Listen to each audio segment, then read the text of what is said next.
Shalom, everybody. It's good to see you today.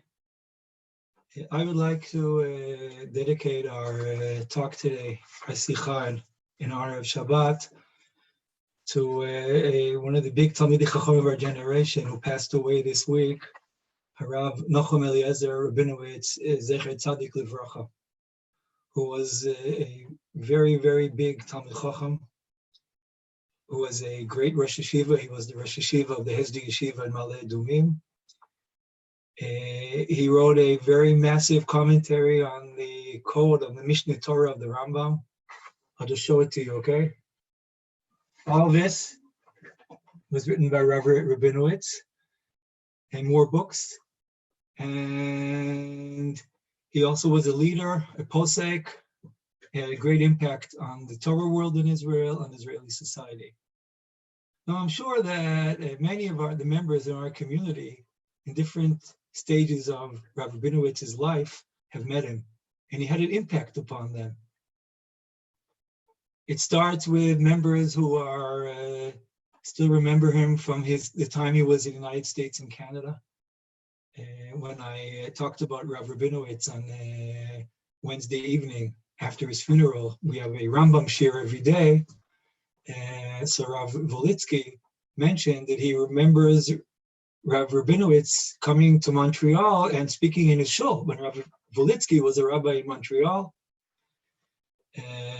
I'm sure that the British amongst us, perhaps some of them may remember him from his years in London in the 70s till the early 80s, when he was the head of the Jews College, where he trained English Rabbanim. And even if you did not get to meet him personally, but you were impacted by him, not to mention Rabbi Jonathan Sachs was trained by Rabbi Rabinowitz. And I'm perhaps also some of the Rabbanim who served in the communities, the congregations that you were members of them in England, maybe perhaps they were also trained by him. And later on in the Rav Rabinowitz's years in Israel, since his Aliyah in 1983, as Rosh Yeshiva Ma'ale Adumim, when there are members in our community who have studied in Ma'ale Adumim, and also there are sons of families in our communities who have studied there. So I can really say that Rav Rabinowitz had a big impact upon different members of our communities from different continents over his long life, his 92 years of life. Now I would like to share with you where I met him, because I'm not one of his Talmidim. I did not learn in Ma'ale Adumim. I did have the honor, the zchut, to meet Rav Rabinowitz, to hear from him some Torah, but mostly I use his books, as you see. They're on the shelf behind me. But I would like to tell you where it touched me in my heart when I heard about his passing. And I'll tell you the truth, it started touching me with his being close to my father and different than my father. And I want to explain that, a contradictory sentence. You should have to realize Rav Rabinowitz was one of the Rosh Yeshivot Hesder when I studied in Yeshivat Hesder 35, 40 years ago. I started learning in a Hesder Yeshiva in 1982. It's before Rav Rabinowitz came here. But there were very few Yeshivot Hesder, you should know less than 10. And when Rav Rabinowitz joined the Yeshiva in Ma'ale Adumim in 1983, he became one of the Rosh Yeshivot of my generation. He was contemporary to my father, to the other Rosh Yeshiva. And with his passing away, like that generation of the Rosh Yeshiva of my generation, one of the greatest of them has passed away. Meaning, if I can think of those names, perhaps some of you have studied their yeshivot, Rav Goldvich from Karabi Yavne, my father Rav Amital in Har Etzion, now Rav Rabinowitz in Ma'ale Adumim, Rav Hadari in Yeshivat HaKotel has passed away. Very few of them, Ibadlu L'chaim, are still alive. I've mentioned two, Rav Druckman and Rav Meir Schlesinger and Shalabim. But it's one of the Rosh Yeshiva of my friends. I will add that amongst all of the Rosh Yeshiva, the Yeshivot Hesder in those years, he was the one most similar to my father. Both of them have come from abroad. I want to tell you something about import and export, okay?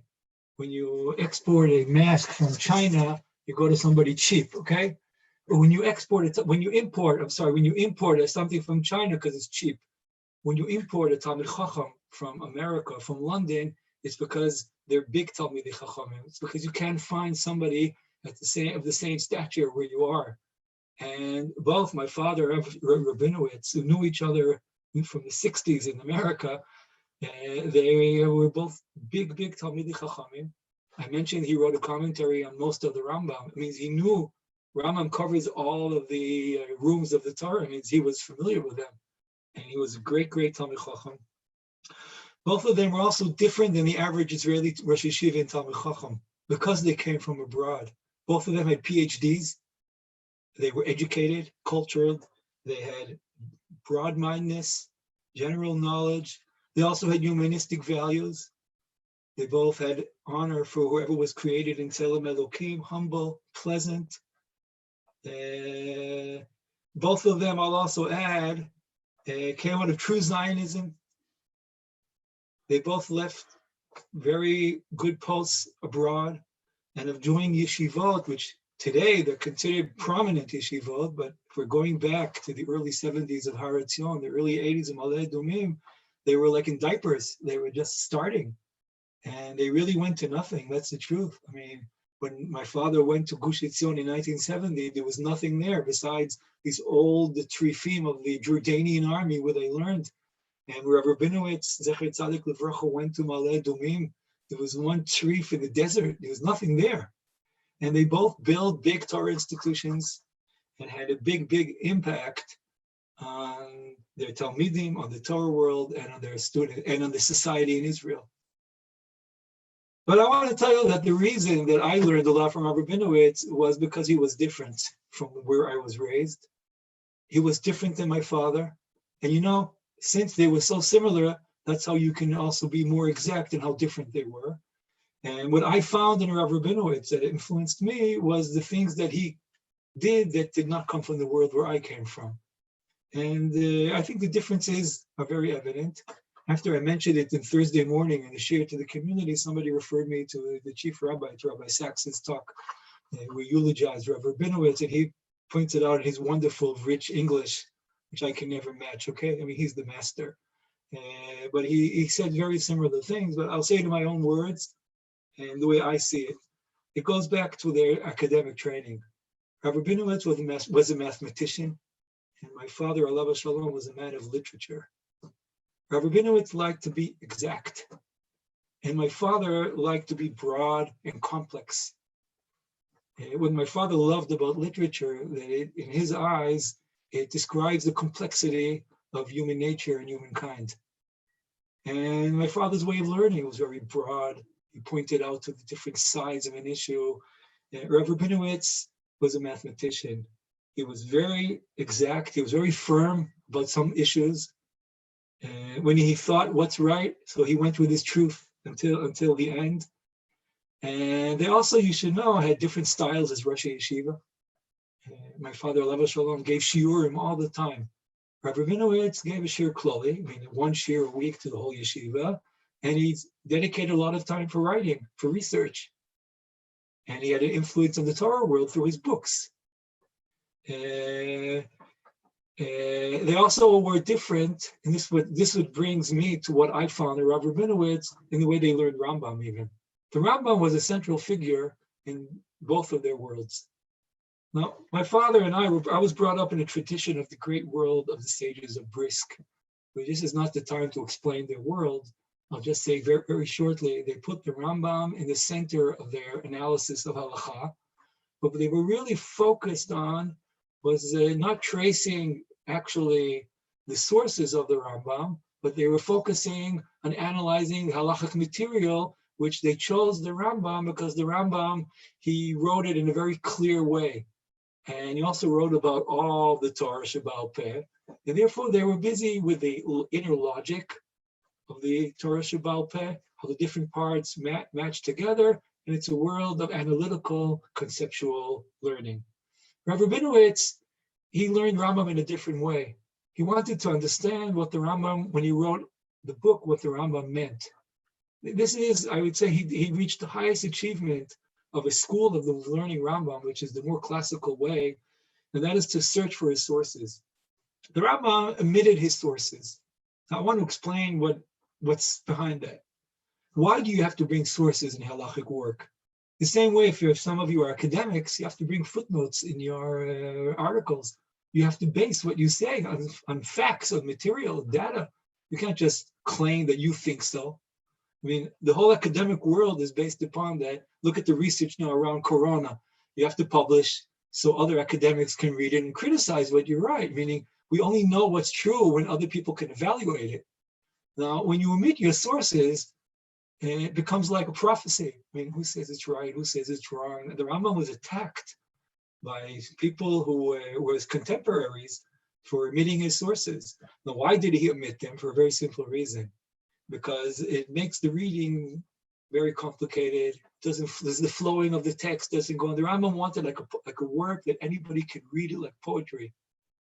And a lot of the efforts in learning Rambam go to focusing on his sources. And what Rav Rabinowitz recognized, and I think his commentary of the Rambam reflects his personality, that our generation has unique tools to try to find the sources of the Rambam in a way that prior and previous generations did not have. Because our generation has the richness of libraries, of ability of transferring manuscripts and from data and sharing data. And what he really tried to do in his book, this is what he focused on, is to try to understand the Rambam, putting him against his sources, when he focused on three things. One is he focused on reconstructing the library the Rambam had. Meaning, if you learn a Rambam and you want to say, how did he read the Gemara? So the Gemara, which is behind you here, Mashas, this is the French way of learning Gemara. It's through the eyes of Rashi. But the Rambam was Sephardic. The Rambam lived in Egypt. The Rambam was brought up in Al-Andalus, in the southern part of Spain. Rav Rabinowitz said, let's see what's the Gemara of the Rambam. So he brings in his commentary always the Gemara the way he thinks the Rambam had it on his library. The commentaries the Rambam used, the library that the Rambam has used, meaning he tries to reconstruct all the Gaonic literature on the topic that perhaps the Rambam had in the bookcase behind him when he wrote his book. And what he does is an additional thing. He also tries to bring all the parallels to the specific passage that he's interpreting from the other writings of the Rambam, and in this way let the Rambam interpret himself. The Rambam is the first commentator of the Rambam because he has many, many works. And this monumental work of Rav Rabinowitz, which has 21 volumes, as you can see, there are only 20 here because one of them was published this year. I don't have it yet, okay? But you can see what an effort he has done. This is a very big achievement. And what I'm saying is, for myself, finding myself over the years more and more understanding the importance not only of analysis and conceptualization, but also of textual reading. Finding that Rav Rabinowitz, he basically gave me a great tool to learn Rambam in a better way. And I'm very grateful to him for what he has enriched my life. And all of us, I think, should really feel the sorrow of his passing away because this is not complete. And from what I hear, they stopped working on it. I mean, I would hope that his students perhaps could continue it. Maybe there are teams that can do it. But it's he lived a full life, but still we're upset with his passing. And we participate in the grief of his family, the Rabinowitz family, and his students all over the world and in our community.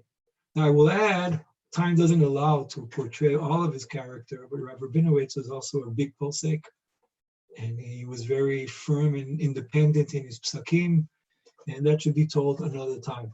What I would like to share with you is, I thought it's proper on Parshat Emor to try to bring you a Dvar Torah that Rav Rabinowitz has said for our Parshat Shavua. And I think it says a lot about himself, and also it says something that perhaps it's a good lesson for us to fulfill in our own lives. Rav Chaim Sabato, who was the Rosh Hashiva of Ma'ale Adumim, Yibadel L'chaim Arukim, he characterized Rav Rabinowitz in his eulogy at the funeral with the following words. He said it in Hebrew, so I'll read it in Hebrew and translate. He said, Natua b'masoret hadorot hakodmim, meaning he was rooted in the tradition of previous generations. But he recognized what's special of our generation. And this is the ability to be part of a tradition, but using that tradition not to be stuck in the past, but to learn how to relate to the challenges of the present. And I want to read to you a Dvar Torah that Rav Rubinowitz, it's in the website of his yeshiva. That's where I found it, where he talked about one pasuk in our parsha, talking about the Korban Toda. What is the Korban Toda? If a miracle happened to him, so he brings a sacrifice to the Beit HaMikdash, which is a thanksgiving. Okay, in the words of the Torah, "V'chitis bechu zevach toda la'Hashem le'rtzonchem tizbachu." But I'll read in English. And when you slaughter a thanksgiving offering to the Lord, you shall slaughter it so that it should be acceptable for you. Now, what is this acceptable for you? Continues the next pasuk. Bayom hahu ye'achel. It shall be eaten on the same day that you actually sacrifice it. Do not leave it over until morning. Lo totiru mimenu ad boker. Now, you have to realize this is exceptional in the laws of the sacrifices, because the korban shlamim is a sacrifice which the meat of the sacrifice is divided between some goes to the altar, to God, some goes to the priest, to the kohanim, and some eat the Israelites, the Israelim, the owner. And regularly, a korban shlamim can be eaten for a day, the next night, and the next day. But korban toda is unique, you eat it only on the same day. Now, why is that so? Let's hear the explanation that Rav Rubinowitz suggests. But first, we'll point out to Rashi's commentary on the pasuk. Rashi tries to understand, what does it mean, l'rtzonchem tizbachu, it should be acceptable for you. So Rashi says the following: when you start the sacrifice, I'll read it to you in English, okay? Rashi says, from the very beginning of your slaughtering, take care it should be acceptable for you. What it makes it acceptable? It shall be eaten on the same day, meaning when you actually slaughter the animal, already then accept that you have less time to eat it. It's only for today, it's not for tomorrow, meaning to recognize this is unique and different than the other sacrifices of Shlamim. Now, why is it so important to make peace with this idea, to internalize this idea that the Told is only for today? And Rav Rubinowitz suggests the following. He says, the truth is, he says that in order to say thank you, you first of all have to look at the events that you're thanking for them. And a person who thinks that nothing special happened will never say thank you. You say thank you when you realize somebody else has done something for you. So he says the truth is that the minimizing of the time of the eating of the Toda to the same day is really calling us not only to minimize the time of the Toda, but also to look at the event that we're thanking for and to make it with boundaries of the event. Or in other words, he says, if somebody would perhaps eat the Toda the next day, it already lost the contact to yesterday's event. You will think that it's somehow, this is how you say thank you for tomorrow too. But he says, you know what the real message the Torah wants to give us when it tells us to minimize the time? That every event has to be for itself, and you have to say thank you for each event. In other words, to look in a more crystal clear eye on events. You minimize the eating of the Toda to make room for tomorrow's day. Or in the words of Rabinowitz, he says, many times we don't realize or recognize what to say thank you for, because we take things for granted. And we think that you could say thank you once in a few days. We don't realize that every day something special happens. Every day can be unique. Every day can be special. And what the Torah is really trying to say to us, every day is a new day. Every day is new opportunities. Every day has something which can be unique for that day. And therefore, you have to, the way they're doing now in all the supermarket, meaning you want to separate, you have to separate today from yesterday. To make room for today, to make room for tomorrow, you have to close today. But tomorrow is a new day. And every day you should look for what's special at that day. Look, we say Mizmor L'Toda every day. You know that? Every day we say Mizmor L'Toda because we want to see every day as a unique day. In the words of Rabbi Rabinowitz, I will read it, translate it simultaneously. He writes, a man has to aspire to recognize that every day has its own thank you because every day is different and unique than the other day. A man who will be able to live this way, a man who will live this way will have a different way of living. He will look at life differently. And then he adds, if we look at ourselves sincerely, we will see how many days, weeks, and months pass until we wake up and we say, wow, how wonderful is the world that God has created for us. What a great Torah He's given us. How many time has to pass over until a man or person asks himself or herself, what did we see today we didn't see yesterday? And he adds, if we will ask ourselves this question, get used to asking that question, we will see that every day is unique and special, full of wonders. And if we will learn that lesson, we will know how to make God more present in our world because we will constantly say thank you to Him. I think this is what Rav Sabato has meant, that he was rooted in the tradition of the previous generations, but he recognized what's unique in our generation. He was proud to be a Rosh Yeshivat is there, encourages students to be in the army, to be part of the scientific world, of developing the world. And this is something which I've learned from this Dvar Torah, that apparently that's how we lived, waking up every day and saying, today is a special day. Thank you, God, for this day, but we have to make it special ourselves. Mizmor L'Toda.